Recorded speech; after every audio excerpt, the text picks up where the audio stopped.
Queridos irmãos, queridas irmãs, eu continuo desejando a paz do Divino Mestre Jesus sobre a nossa vida, sobre este 2022, que vamos aproveitar, porque não demora, é Natal e já é final de ano de novo. É assim que é o negócio, tá bom? Vamos aproveitar da melhor maneira possível esse novo tempo que iniciou com Jesus, não é? O tempo do Natal, o tempo do seu nascimento, é um tempo que deve ser aproveitado com o bem, com as coisas boas. Devemos deixar de lado determinadas futilidades, de preferência todas, mas a gente sabe que estamos muito longe do ideal, né? O ideal é um, mas esse ideal ele é perseguido dia após dia. Todos os dias a gente dá um passo. Não podemos deixar omitir-nos de dar esse passo. Todos os dias na direção de Jesus. Se isso fizermos com toda, vamos aqui fazer um antropomorfismo, né? Jesus, Deus é uma luz, uma grande luz. À medida que a gente vai se aproximando da luz, a gente vai se enxergando. E se, ao aproximar-nos da luz, não nos enxergarmos, alguma coisa está errada. Se a gente só quiser enxergar o outro, meu Deus, olha como está esse teu sapato, onde tu pisaste? Olha como está essa tua roupa, essa tua calça, essa camisa, essa saia, esse vestido. Aí fica ruim. Então, vamos olhar para nós. Vamos olhar para nós. E vamos começar essa grande transformação. Vamos iniciar esse tempo de mudança, de restauração, de vida nova, a partir da nossa realidade. Olhando para nós, vendo o sapato que está sujo, a roupa que está toda fora dos conformes, né? Vamos olhar para nós. Vamos parar de olhar para a lixeira da casa do vizinho, que na nossa também tem. Tá bom? Eu já falei sobre aquele inseto, o escaravelho, que ele adora as fezes. Num jardim, um jardim recheado, repleto das melhores flores, das melhores rosas. Ele não quer saber de nenhum. Ele quer ir lá no monturo, ele quer achar um montículo de esterco, porque aquele é o seu deleite, é o seu prazer. Então, a grande restauração consiste em pararmos de estar detendo-nos nos monturos, né? Naquelas coisas que o besouro gosta. E vamos começar isso através de nós. Através da restauração da nossa vida, da nossa casa, do nosso círculo. Porque aí, com toda certeza, a chance, a possibilidade de acontecer a renovação é grande. Mas se ficarmos enxergando o outro a partir da luz que se estabelece diante de nós e não enxergarmos a nós mesmos, aí a coisa fica um pouco complicada. Eu vou continuar em Mateus capítulo 1, versículo 1. Amanhã eu estou querendo fazer um vídeo sobre Nossa Senhora, tá bom? Até para a gente responder algumas coisas, algumas questões, ou pelo menos uma questão. Mas hoje ainda quero falar sobre, e eu devo parar aqui porque a gente já está finalizando esse momento de Natal, né? Apesar que a minha cabeça é toda doida mesmo, tá bom? Eu estendo a coisa, tá bom? Vou além dos limites litúrgicos, mas eu creio que ainda é propício a gente falar dessas coisas tão maravilhosas, né? E tem vários assuntos para a gente discorrer e com toda certeza eu quero entrar um pouco em outras questões, com respeito, com carinho, com toda certeza, com a austeridade que a questão exige, todavia com amor. Porque se perdermos este fito da situação, a gente fica pior. A gente fica pior. Tá bom, queridos? O irmão disse assim para mim, missionário, faz uma gravação de baixo para cima. E eu baixei ali o pedestal, né? Onde está o celular. Vamos ver o que é que vai sair. Tá bom? Eu não sei se é para não pegar o meu cabelo direito, qual é a porquê da opinião, tá bom? Mas vamos lá. Mateus, capítulo 1, versículo 1. Eu dei uma cortada, né, no vídeo anterior, eu iniciei e passei para uma outra questão, né? Que foi a questão do Natal, do Ano Novo, alguma coisa desse sentido, né? Vamos tentar retomar aquela reflexão sobre a questão do Natal, a questão de São Mateus, como ele está escrevendo a sua monumental obra, que a igreja decidiu colocá-la como o primeiro livro do seu grande livro sagrado. Tá bom?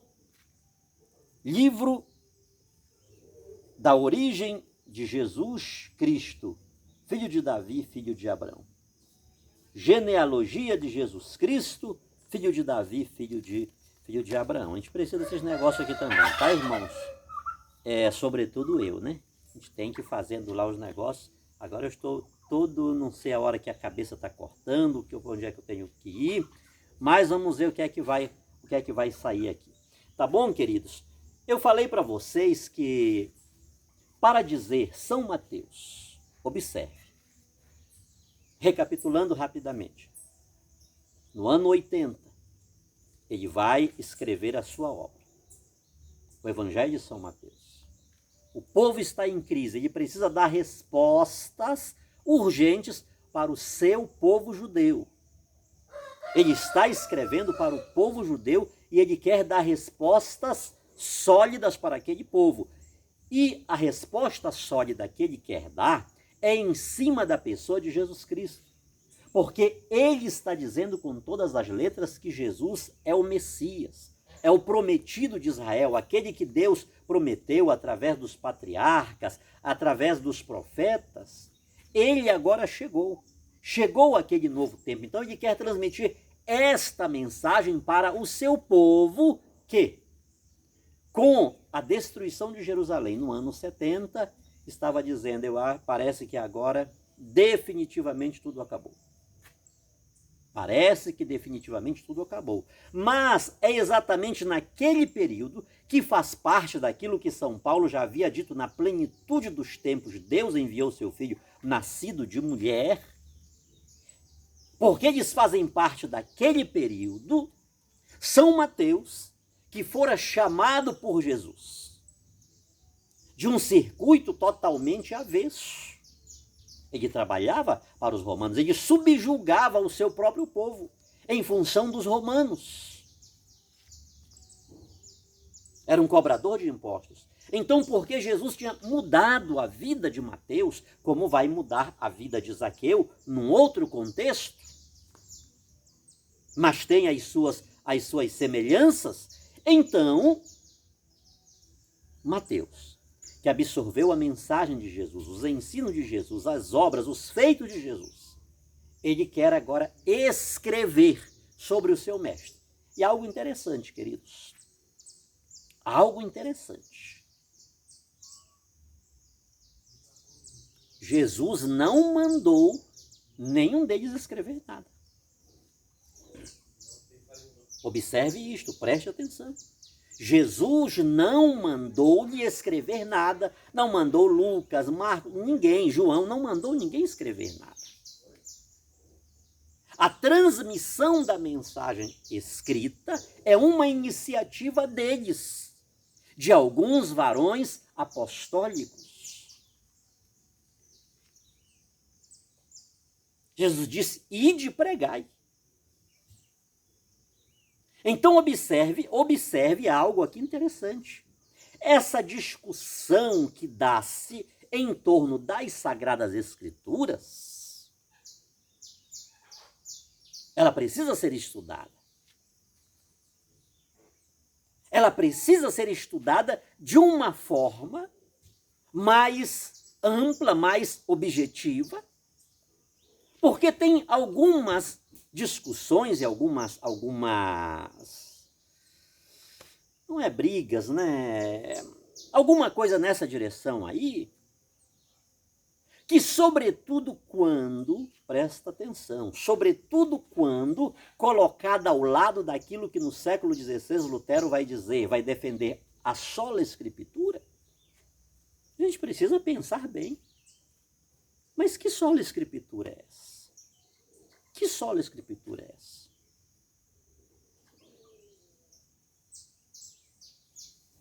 A sola escritura, entre aspas aqui, o livro cristão, o Novo Testamento, que foi juntado ao Antigo Testamento dos Hebreus, é preciso que a gente pondere quando da sua e como da sua formação, da sua constituição. Nós estamos diante de um livro literalmente eclesial, de uma obra literalmente apostólica. É a tradição da igreja que está envolvida literalmente na constituição desta obra e, sobretudo, na escrutinação dos livros que iriam formar o cano do Antigo Testamento. Então é preciso a gente colocar um olhar mais sóbrio em cima desta questão, porque Jesus, ele não diz para ninguém escrever nada, ele não deu esta ordem aos discípulos. Ele disse, ide pregai. Batizai todas as nações, trinitariamente, ensinando-as a guardar tudo que vos tenho falado, tudo que vos tenho ensinado. Então Jesus cumulou os apóstolos da pregação oral. É literalmente a tradição. É essa a mensagem. Tudo que vos tenho, queridos, o que Jesus ensinou para os apóstolos não é do nosso conhecimento. Alguma coisa é do nosso conhecimento. Aquilo que Jesus pregava aos apóstolos, quando ele fazia os seus retiros, levava-os em retiro, nós não temos. Todavia, aquele ensinamento que Jesus deu diretamente aos apóstolos, eles tinham a autoridade de ensinar.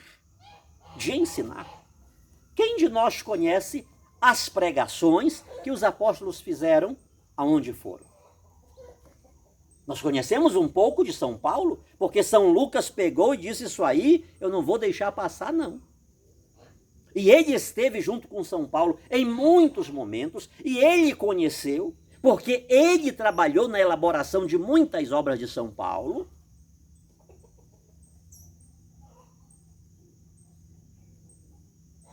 Compreende, queridos? Isto é coisa séria. Nós não conhecemos. Então Jesus, ele não diz, São João vai dizer, se fosse colocar tudo no papel, não daria. Ele realizou muitas outras obras, ou seja, ele curou muitos outros paralíticos, muitos outros cegos, ele ressuscitou, ele fez muitas coisas, ele falou, ele ensinou muitos outros ensinamentos, mas não foram registrados. Estes bastam.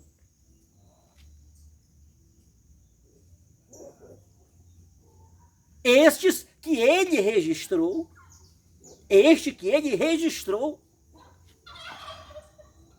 por iniciativa apostólica.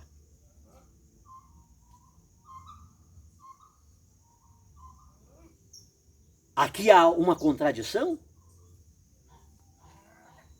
Aqui há uma contradição com a ordem de Jesus e o que eles fizeram? Por que eles escreveram? Eles deixaram de pregar o Evangelho, de pregar a mensagem de Jesus? Eles só pregaram aquilo que eles escreveram? nas missões que eles iam, as viagens missionárias apostólicas? Então, a tradição da igreja, ela comporta um patrimônio de fé pregado por Jesus, visto pelos apóstolos, ensinado-lhes diretamente por Jesus. E isso chegou até nós. Então, São Mateus, ali por volta do ano 80, ele vai escrever aquela história. O Evangelho segundo Mateus. Ele vai escrever Jesus Cristo. Ele vai trabalhar para a sua comunidade, para o seu povo judeu, que precisava reconhecer, ele queria que eles o reconhecessem como o Messias, como o prometido de Israel, assim como ele acreditou, como ele creu, como ele seguiu e como ele evangelizou, como ele anunciou, como ele deu a sua vida por Jesus Cristo. Então é exatamente isso que a gente está falando, um pouco sobre isso. Tem muita coisa que eu falei aqui que precisa ser esmiuçada. Tá bom, queridos? Um abraço carinhoso, muito grande ao Padre Paulo Ricardo, esse grande mestre, que Deus continue iluminando grande e poderosamente, e eu recomendo para aqueles que queiram, de fato, aprender e estudar o ensinamento da igreja. Todos os dias ele nos brinda com as suas pregações, com as suas reflexões, diariamente. E tantos outros, agora veio-me ele à mente, que é alguém que vez por outra eu estou consultando para as nossas transmissões, para as nossas reflexões. Então, meu irmão, minha irmã, São Mateus, ele para falar ao seu povo que com o nascimento de Jesus, o reino sem fim havia chegado. O que foi que ele fez? O que foi que ele fez? Literalmente, sim. Literalmente, ele criou um vínculo.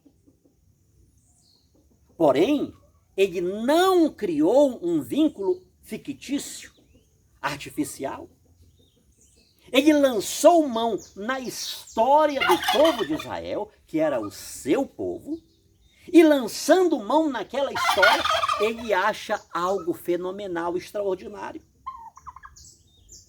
Genealogia de Jesus Cristo, filho de Davi, filho de Abraão. O que foi que ele fez? Ele estabeleceu o vínculo entre Jesus, entre Davi e Abraão.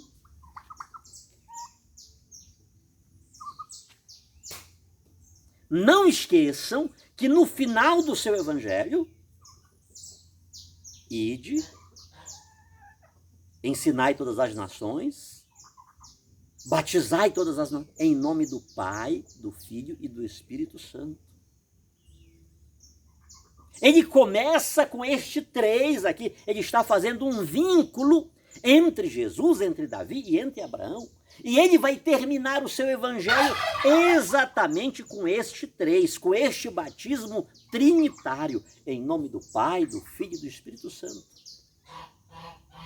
Ensinando-os a guardar, ensinando todas as nações a guardar tudo que vos transmiti, tudo que vos ensinei.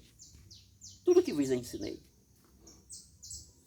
Então, uma vez que ele estabelece este vínculo, é preciso ele estar questionando o seu povo. Ele questiona cada um de nós.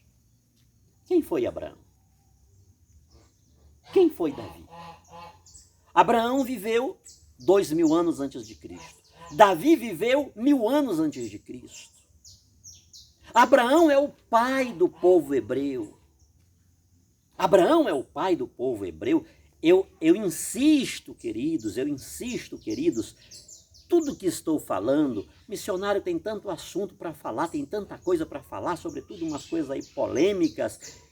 Calma, irmãos, se der a gente fala. A minha preocupação é que a gente conheça as Escrituras. A minha preocupação é que nós conheçamos as Escrituras através da igreja.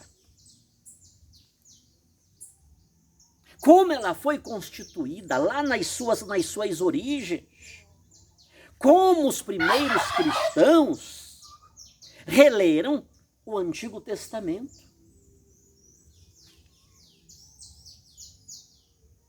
Queridos, é verdade quando se diz, Oséias, o meu povo erra, não é isso? Por falta de conhecimento.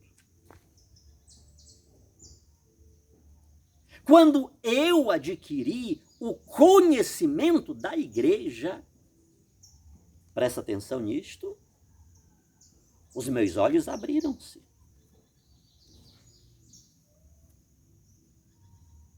Quando tive um encontro com Jesus, e eu sei que todos os dias eu dele me afasto, porque os meus pecados são inúmeros, mas repito Sêneca,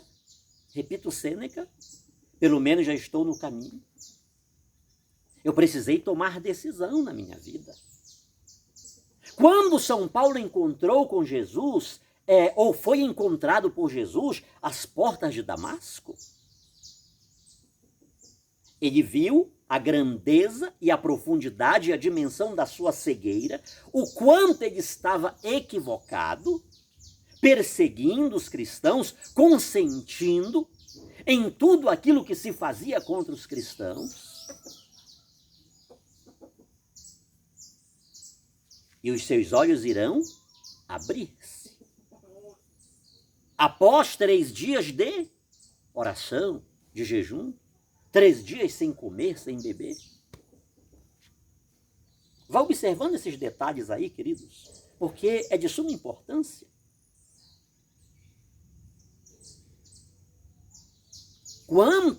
Eu já vou até parar por aqui, já está com 22 minutos o vídeo, para não ficar muito longo, e depois a gente faz um outro. Né? Mas observe quantos católicos se deixam levar pelo princípio protestante da sola escritura. É só a Bíblia. Eu só creio no que está na Bíblia.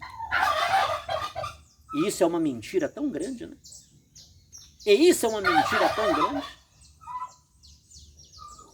Se São João vai dizer do que Jesus fez, foi escrito só algumas coisas aqui, né? Porque se fôssemos escrever o que ele fez, o que ele falou, os livros não comportariam. É um pouco da nossa realidade cristã, queridos. A gente não cumpre nem 10%, nem 5% daquilo que Jesus ensinou. Porque se cumpríssemos, se obedecêssemos, para levantarmos este bordão, é só a Escritura. O mundo era diferente, queridos. E por sinal, não coloque o mundo católico, os irmãos, a Igreja Católica nisso. Apenas o mundo protestante era diferente. Você está vendo como a coisa é séria? A coisa é séria, queridos. A inconsistência e incoerência da verdade.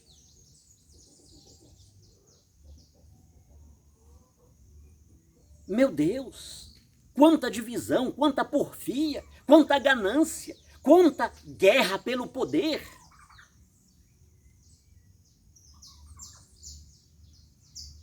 Isto é terrível. Quando se proclama, não, está aqui, é só o que está aqui. Quantos cristãos católicos não têm o hábito de ler as Escrituras, não para interpretar a Escritura, não para interpretar a Bíblia. Porque católico que quer interpretar a Bíblia, ele já saiu da igreja. Ele já não é mais católico. Por sinal, agora há poucos dias, eu tive o desprazer de ver aí na internet, aí no canal, não sei bem onde é que foi, um padre, não sei se de fato é padre. Eu quero que me prove na Bíblia que Maria passa à frente. Isso não é coisa de católico.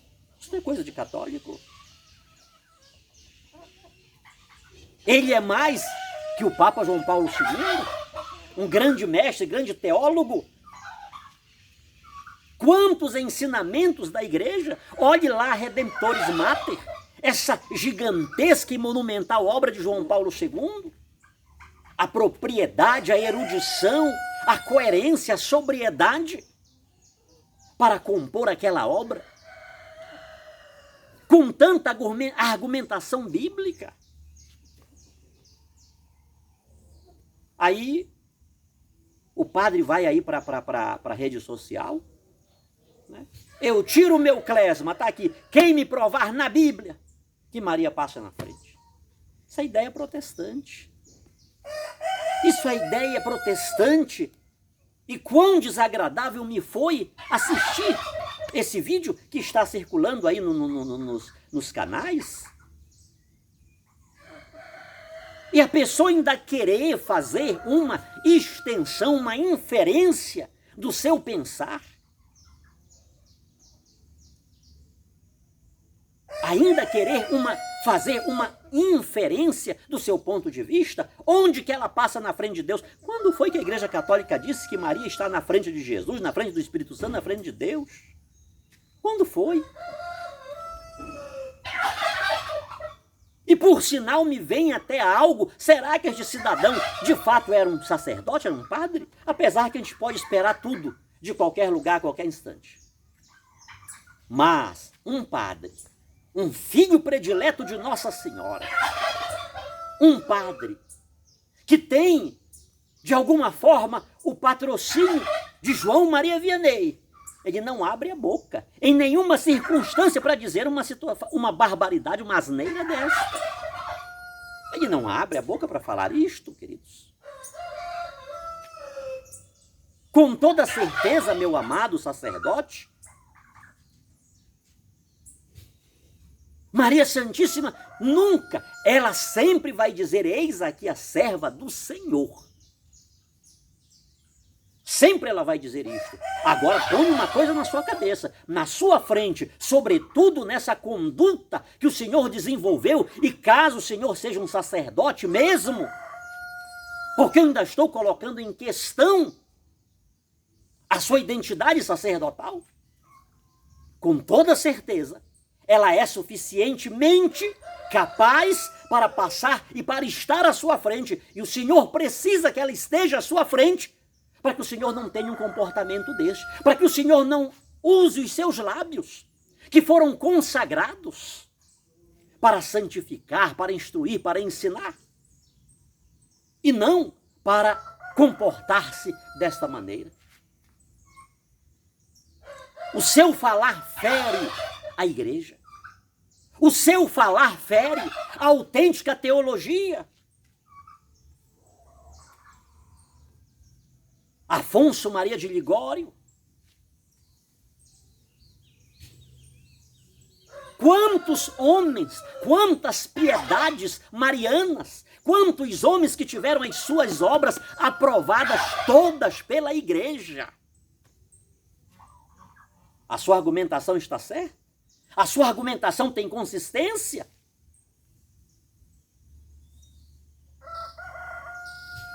Eu te digo com toda honestidade, meu irmão, para mim, o senhor é um protestante travestido de católico. Até porque colocar um clesma, qualquer um pode fazer. Qualquer um pode pôr. Ela passa, sim, à nossa frente.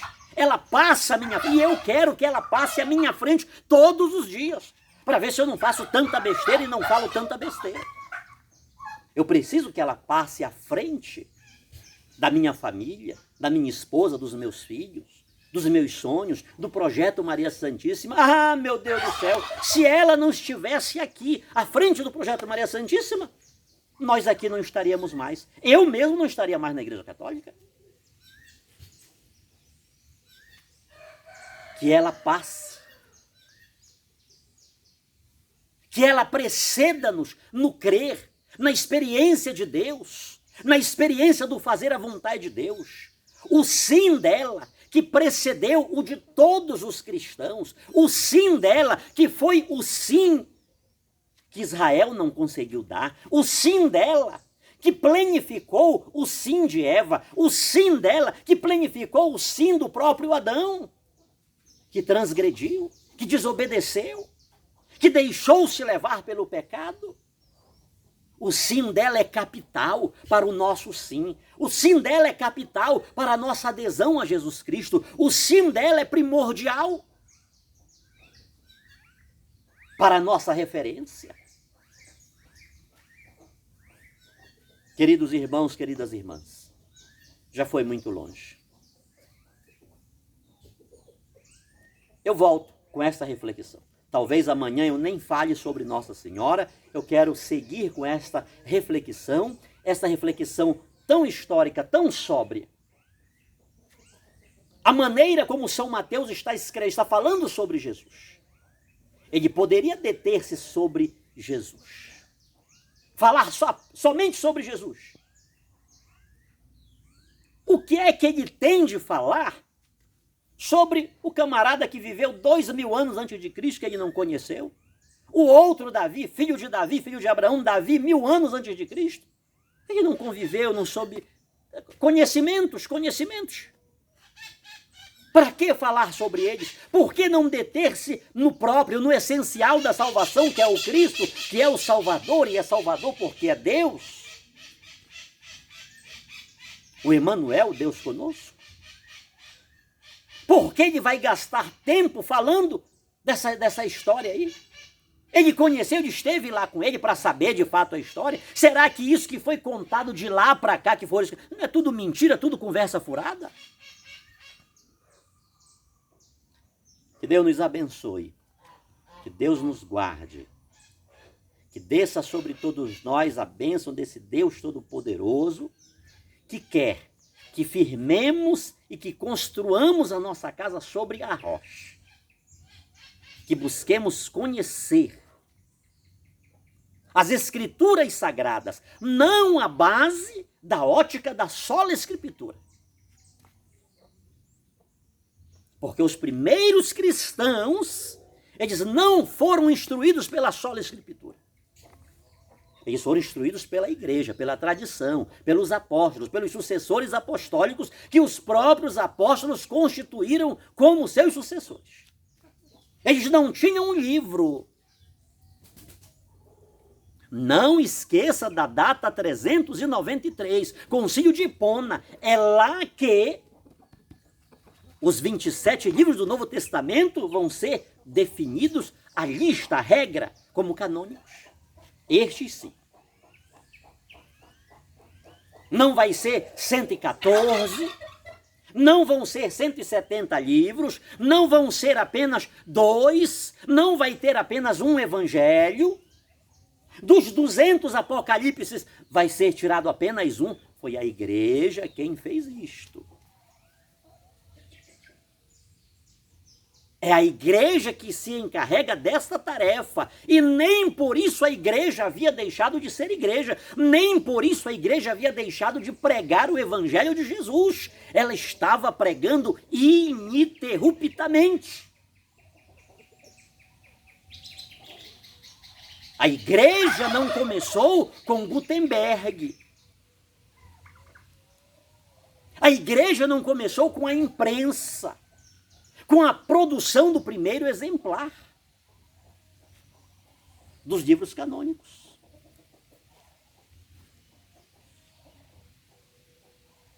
Que Deus nos abençoe, que Deus nos guarde. Mas eu quero dizer a você, meu irmão católico, esta mensagem é para você.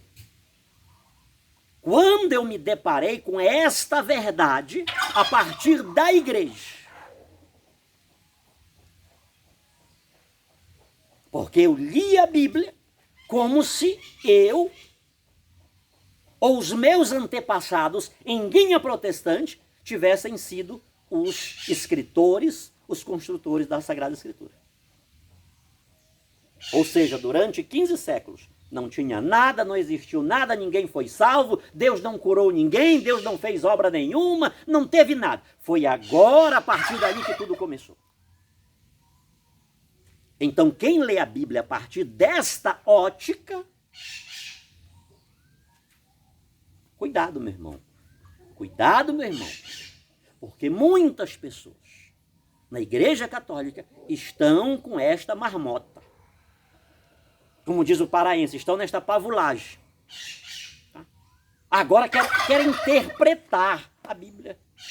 Ela já foi toda interpretada à luz do Espírito Santo pelo sagrado magistério da Igreja, que junto com a sagrada tradição formam o tripé da revelação das verdades de fé. Sobre todos nós, hoje e sempre, a bênção deste Deus Todo-Poderoso, que é Pai, Filho e Espírito Santo. Amém. Amém.